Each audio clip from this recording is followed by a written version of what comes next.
Good afternoon, ladies and gentlemen. It's a beautiful 1st of August, 2023. Coming up in the Tuesday Rant, the Crusty podcast. Global boiling, as if it's really going to happen, according to UNBS. Grocery stores greedy or practical, based on the strike that's happening in Ontario. And Jagmeet Singh, NDP leader, heckled at a press conference in St. John's, Newfoundland. Oh, my, what troubling times we are in. That's right. Oh my God. I don't know. I just keep shaking my head. Anyhow, listener and viewer discretion is advised. I like to swear and smoke cigarettes. Stick around. You won't be let down. Hit it, sweetheart. Because I am hard, you will not like me. Yes, sir. There is no racial bigotry here. Here you are all equally worthy. From Western Canada, this is the Crusty Canuck podcast, a Canadian veteran's point of view on political, social, economic issues and life. Here's Crusty. That's right, ladies and gentlemen. Welcome to episode 220 of the Crusty Canuck podcast, the Tuesday Rant. That's right, global boiling as if. Grocery stores greedy or just practical, and Jagmeet Singh heckled at the press conference. Welcome, everybody. I'm your host, Crusty Canuck, on this beautiful 1st of August. Hope everyone's getting hydrated and doing their thing, all that good stuff. It's pretty warm out there, too. So first topic, yes, the global boiling issue. I'll leave links in the description for you all to follow. And if you all like and hear what you see, please click like, subscribe. Share this podcast all over your social media platforms if you can. I've been seeing an abundance of American listeners out there, especially my Podbean application. So thank you very much to my American friends south of the border. Thank you. You guys are awesome, and I appreciate the downloads that I've been seeing recently. So it's because of you guys. You're giving me a boost, and it's really, really fucking wonderful. So thank you very much for that. Those downloads and you can also find my podcast on Podbean, Rumble, Spotify, Amazon, Grow Radio UK, and Player FM 2 here on the tube and on other stations. If you want to track, just look for the Crusty Canuck logo you can see in the top right-hand corner of your screen there and check out my stuff. Anyway, as the episode detailed. Now, the UN has basically said there's another issue coming on with all the wildfires and everything that's been going on, the amount of heat records. And I recollect something about last year, them saying the same thing. I remember a summer when I was a kid, we had record temperatures that we were told to stay inside. And when I was a little kid, we were working on a farm. My old man had a small little dairy operation. It was a lot of work. But needless to say, we had some hot days we'd stay inside and just hydrate. But there was no panic. There was no issues with the overabundance of heat and no issues with the sun. Sunscreen, put on your lotion if need be to get yourself a nice little tan, but common sense prevailed.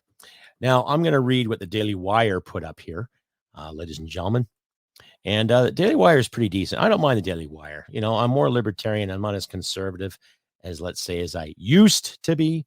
But, I'm not overly impressed with a lot of conservatism now. But Daily Wire usually puts out some good product there. So there's other mainstream media news sources, too, that put out the same speech. But I'll let you decide, ladies and gentlemen. It's just basically another scare tactic that I'd have to say is just a load of crap. So I'll read this along here with you all, ladies and gentlemen, if you'd like. And from the Daily Wire, global warming is out. Global boiling is in. United Nations Secretary General says. And, of course, we got to have more panic, ladies and gentlemen, because, what would life be without more panic in our lives? As if we hadn't had enough, too. Global warming is out. Global boiling is in. United Nations Secretary General Antonio Guterres said Thursday, humanity's in the hot seat. Guterres said at a press conference, for vast parts of North America, Asia, Africa, and Europe, it is a cruel summer. For the entire planet, it is a disaster. And for scientists, it's unequivocal. Humans are to blame. What did I say in my last episode? Stop blaming humans for your problems. Right? Maybe the earth is trying to say something. Well, maybe, the earth is trying to change a bit. Okay, who knows? That's just my speculation. He used to say the science is settled. How have we heard that before? The science is settled. Anyhow, according to Guterres, But it would seem the fear-based propaganda hasn't worked in scaring enough into the world into submission. And so Guterres and his team have changed the talking points. All this entirely consistent with predictions and repeated warnings. The only surprise is the speed of the change. Climate change is here. It is terrifying and it's just beginning, he said. The era of global warming has ended. The era of global boiling has arrived. So there is a link in this video. I'm not going to play his video because I just get really tired of all these garbage synopsis. The constant fear mongering, I tell you, is driving us nuts, ladies and gentlemen. We get out of the whole pandemic issue with jibby jabs, and we used to hear from all of our leaders too. The science is settled. It's settled, God damn it. You just pay attention to what we're doing, right? Exactly. Just follow along, or there'll be hell to pay. Yeah. It's easy to imagine that Guterres and the gang at the UN have a yellow notepad that looks something like this. And, it's in the link, cross out global warming, cross out climate change, cross out extreme weather, global boiling, ? Yes, of course, global boiling. If that was the case, we would all be dead, ladies and gentlemen. Have you actually watched a lobster boil? No, really, like when you actually boil something, have you ever watched a lobster boil? It's quite interesting. And I'm not saying go out and grab a lobster and boil it alive just for the sake of entertainment.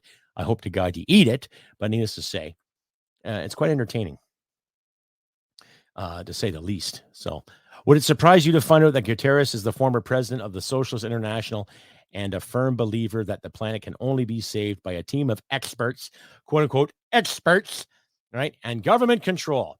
No, it probably wouldn't surprise you. You're a Daily Wire reader equipped with critical thinking skills. It's easy to draw those conclusions if you pay attention. Yet it's worth reviewing anyway that in 1999, Guterres gave an address outlining his desire for global socialism and how his vision for the world would depend upon international organizations like the UN, global regulations, and cooperation between non-government actors. Now, how many times have we seen non-government actors stick their noses in people's affairs? The Tides, the Make Way Foundation here in Canada, not to mention their base operations in the woke parts of the United States.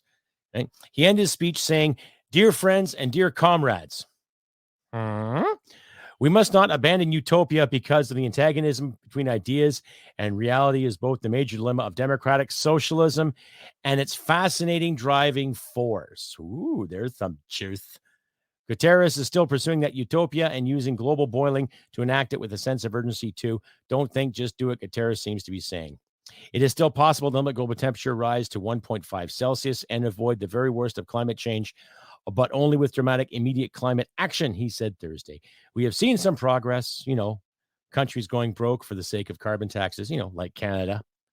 Way to go, buds. Crack, don't smoke itself. A robust rollout of renewables and some positive steps from sectors such as shipping, but none of this is going far enough to fast enough. Accelerating temperatures demand accelerated action. Yet Guterres is wrong. The experts are all not seeing gods who can predict the future, much less the weather. As a best-selling author, George Gilder has long touted, this sort of central planning supported by Guterres cannot account for human creativity, which always comes as a surprise to us. If creativity didn't come as a surprise, we wouldn't need it, and socialism would work. What can work? Gilder is out with a new book titled Life After Capitalism. The book isn't against capitalism. Rather, it argues that its critics and many of its defenders get capitalism wrong. The driving force of capitalism is not greed. Rather, it's creativity and faith in the future. In the book, which casts doubts in global boiling, Gilder writes, this page is a bit slow today. Let's assume hypothetically that CO2 somehow becomes a problem. Capitalism deals with problems by pursuing opportunities. Socialism deals with problems through more government control. Boom. That's right. Hey. Government mandates and directorates and global resets will not shape the future, Gilder predicted, in Life After Capitalism. They can only retard the progress, meaning slow it down, and only so far as we let them. If we live in democratic countries, what will really shape the future is human creativity and a new wave of technology entrepreneurs, he added. Gilder also warned, more than ever in America, I'll say North America too, we face the prospect of life after capitalism in its most negative sense, a life of scarcity, deprivation, and fear. So that's self-explanatory, ladies and gentlemen. And I'll leave this link in my description for you too. You can decide. and how you want. I can't answer that phone right now because I'm in the middle of making this recording. So needless to say, I'll get to you shortly there, ladies and gentlemen. But you know what I mean about the whole UN scary tactics. They did it with oil before. They did it since the 60s with oil. In the 70s, it was the whole, the polar freezing, more crisis. In the 1980s, it was acid rain. Late 80s, early 90s, it was the hole in the sky with the ozone layer. You decide. If you want to live in fear, you go ahead and live in fear, but I'm not going to. I've got other things to worry about right now, and I'm just not going to play along. I'm not going to play along with this. And honestly, ladies and gentlemen, neither should you. Neither should you. We should be living peacefully, freely, and democratically without all these fearmongers and people hoping that democratic socialism is going to save our lives to live in utopia. I would be concerned with any politician. It doesn't matter if he or she's elected or appointed or bureaucrat talking about utopia. I guess they never really paid attention to the 20th century, did they? Some people's kids, eh? Stay updated and follow Crusty Canuck on Facebook, Twitter, Gab, Telegram, YouTube, and Podbean. Subscribe today and donate at crustycanuck.ca. And we're back, ladies and gentlemen, to episode 220. That's right, of the Tuesday Rant. Global boiling as if grocery stores greedy or practical. Jagmeet Singh heckled at a press conference in St. John's, Newfoundland today, actually. Yes, I saw the footage on CTV, but I'll be getting to the whole grocery store chain and all that too. Now, in my description, I will put in the cost of living in Toronto, and then you decide on what the issue is. Now, I said in my last episode that if you're going to work for somebody for $16.50 an hour or $17 an hour, and expect to make a great living at that. And it doesn't matter if you're in a grocery store or not. It doesn't matter if you serve burgers or chips or fish and chips, whatever tickles your fancy. Okay. And that's all you make, but you demand to have a good life out of that salary. Then I would say the individual has the reality problem, not the store, not the people you work for. They're offering you a job. They're offering you opportunity to work part-time or full-time. Okay. I've worked in grocery stores before too, so I know exactly what it takes to get the job done. The question is, do you want to do that the rest of your life or not too? Now, if you've actually invested time and effort and the money into building said store and taking on ownership of a franchise, or you become an independent grocer, then it's a whole different kettle of worms. Okay. So when the mainstream media gets a hold of all of these issues in regards to, oh my God, we need this. Oh my God, we need that. We need better living conditions and better wages. It's like, yeah, you do need better wages, but you also need a better job too. And the way inflation is working, it's not in our favors because it's not the big grocery chains or these big guys that are screwing you. It is the regulations that are screwing you.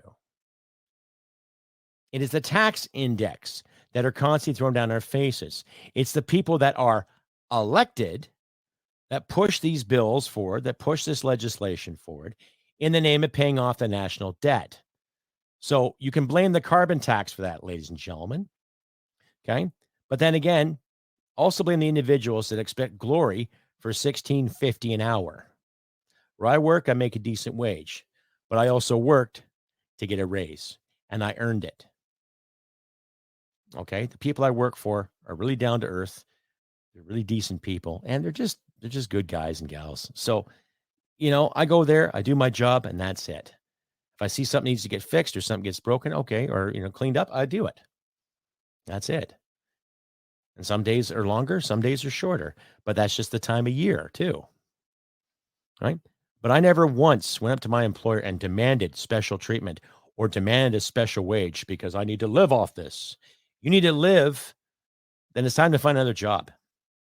Now, are corporations greedy? Yeah, sometimes they are. Are they buffoons? Yeah, sometimes they are. We all heard about the Loblaws bread scandal, gouging people for bread, right? But then you have recipes you can find online where you can make your own bloody bread without worrying about the grocery chain, right? So there's ideas out there. It's just when it comes to people striking over part-time work, especially when the majority of those workers are only working part-time, then it's like, well, why aren't you striving to find full-time elsewhere? There is work out there. If it means you have to work 2 part-time jobs, so be it. I said in my last episode, I had to do that. I did that for a good part of my 20s before I joined the military. When I was getting into writing and acting, I worked 2 jobs to pay my rent, to pay for my lessons, to pay for my transportation, to get into it. Did it cost me? Yeah, a few bucks in taxes. Did it ever cost me in taxes? But needless to say, I paid them, right? And it was done. There are a lot of people that started their lives in this country from immigrant families that started off doing 2, 3 part-time jobs, getting out there and hustling, finding the work, doing what they had to do. And I don't know anybody who is disenfranchising any people that have done that. What I'm seeing, though, there's a lot of, it's all about me and my feelings rather than it's about my livelihood and I have to improve it, right? Oh, it's this store's fault or it's that store's fault. Yeah, there are some corporate greed out there, but that doesn't mean all of them are greedy. It just means you might have to do better. And sometimes these unions aren't looking after the little guy. They're looking after for their own little guys. You know what I mean? Speaks for itself. Stay updated and follow Crusty Canuck on Facebook, Twitter, Gab, Telegram, YouTube, and Podbean. Subscribe today and donate at crustycanuck.ca. And we're back, ladies and gentlemen, to episode 220 of the Crusty Canuck podcast, the Tuesday Rant. Global boiling as if grocery store is greedy. Excuse me, or practical. Jagmeet Singh heckled at a press conference in St. John's, Newfoundland today. So anyway, get back to the point, cost of living. I know it's tough. Trust me. There have been times in my life where I've been without work and getting frustrated and being reliant on people to give me a hand. And there are some times I didn't get a hand. And you bite your lip, you swallow your pride, put your ego aside, and do what you can to fucking persevere. Okay? And, you know, I may be coming across as some kind of arrogant ass who thinks, oh, you know it all, do you? Well, you guys, what do you do? You're in the fucking army. Well, in the army, you learn how to work because if you didn't work, you got punished. And in some situations, if you're not working together as a team, you could die and get really fucking hurt or get really hurt and wish you were dead. So it puts things in perspective that way, ladies and gentlemen. Okay. So I do feel bad for workers who don't get a fair shake at the table or get maybe incentive to invest in the company they're working for. But I don't feel bad for people that only aspire to go and do things part-time or only aspire to do the bare minimum. Some cases you got to hustle. Some cases you got to work a bit harder. Now, in order for me to pass my grade 10 math, I hated mathematics. I hated fucking school. Ladies and gentlemen, I am not an academic. Oh my God. But mind you, I never aspired to be an academic. But in order to get a passing grade, I had to do extra work. I had to do some summer school, get some extra help, talk to some people who understood the work, get this done, get that done. And because of that extra work I did that year, well, I actually did for both years because I had to get these math credits for the sake of, you know, feeling good about yourself. Anyway, to make a long story short, I do extra work on my own. I understand the work, understand the format, practice, memorize, all that good stuff to get the passing grade I needed, right? That itself gave me the incentive that's, okay, I might have to work harder to get things done. Now, if I can learn that as a 16-year-old boy, what's your excuse as a 26 or 36 or 46 or 56-year-old male or female, or however you identify? What's your excuse? Anyway, I'll leave that there as it is. Anyway, we'll carry on to the meat and potatoes of Mr. Jagmeet Singh, leader of the NDP party in our federal parliament. And I guess he was heckled today in Newfoundland. Now, of course, there are a lot of people up in arms saying, oh, that somebody made some homophobic slurs and everything and calling him a bad name. And what I'm going to do is I'm going to put a Twitter feed here. Now, I actually saw this video on CTV this morning. I was actually dropping off my truck to get some repairs done. And just as I walked in, I sit and I grabbed a coffee and I'm watching this guy talk on CTV. And he was just talking about the greedy corporate blah, blah, blah. You know, his whole spiel. Always blaming people that want to make money because he's not taking enough of their money, you know. And somebody drove by and called him a piece of shit. Okay. And this is in St. John's, Newfoundland. All right. Because, you think of Newfoundland, you think of the very, very liberal, laid back, down homer kind of feeling, and then here's a guy going about his business, sees what's going on, and calls him a piece of shit. So I'm saying, well done, sir, for speaking your mind. Now, it was very, very unprofessional. I'll throw that in there too. But when you hear the man speak, Mr. Jagmeet Singh, speak in Parliament, talking about the less fortunate and the virtue he keeps totaling while he's wearing his nice Rolex and his custom-made suits, who does come from a very, very well-to-do family, by the way. Okay, it has nothing to do with his religion or the color of his skin. It's his attitude. It's the way he approaches the situations in this country. Because I remember when the NDP used to be a force to be contended with, because they actually stood up for working class values, more so than the Liberals ever did. And at that time, a hell of a lot more so than what the Conservatives did. But they're all greedy and corrupt in their own rightful way. But I will put this on here. Now, you might have to adjust your volume accordingly, ladies and gentlemen. It's only about a few seconds long, about 25 seconds long. So I'll warn you right now, I'll adjust the volume on your machines, on your tablets, on your laptops, your PCs, or your phones. And you decide, and just think about his rebuttal after these comments were made. It's quite amusing. It's quite amusing. Yes, quite, quite amusing in his own, right? But I'll play it for you, and you guys just listen and take a look.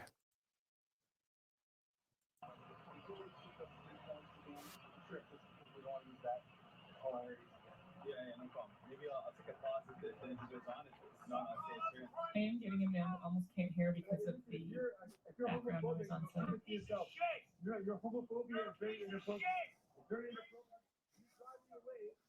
away, causing an accident. Some of that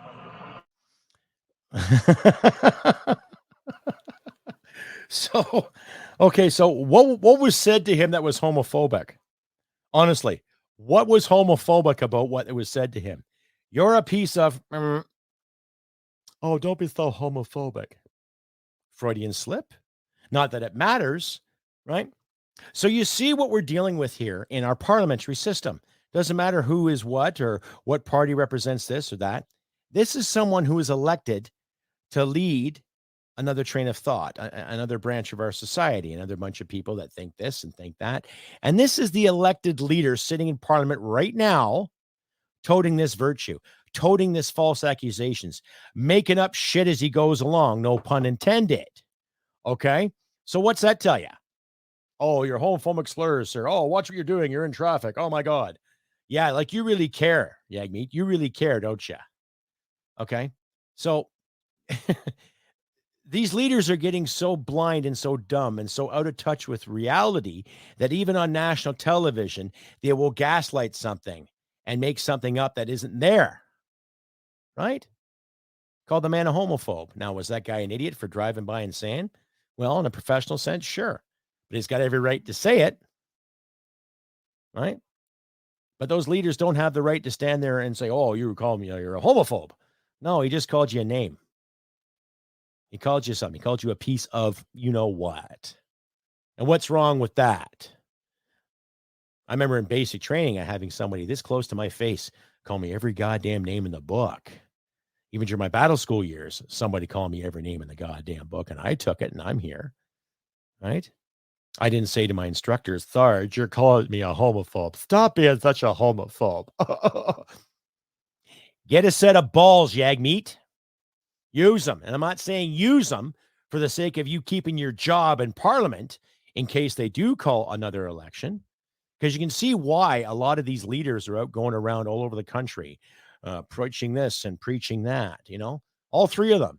Doesn't matter if it's Pierre Poilievre or Justin Trudeau or Jagmeet Singh or maybe Elizabeth May with a few cocktails talking about stuff as we see, right? Doesn't matter. They're gearing up for something, and I think we should be ready.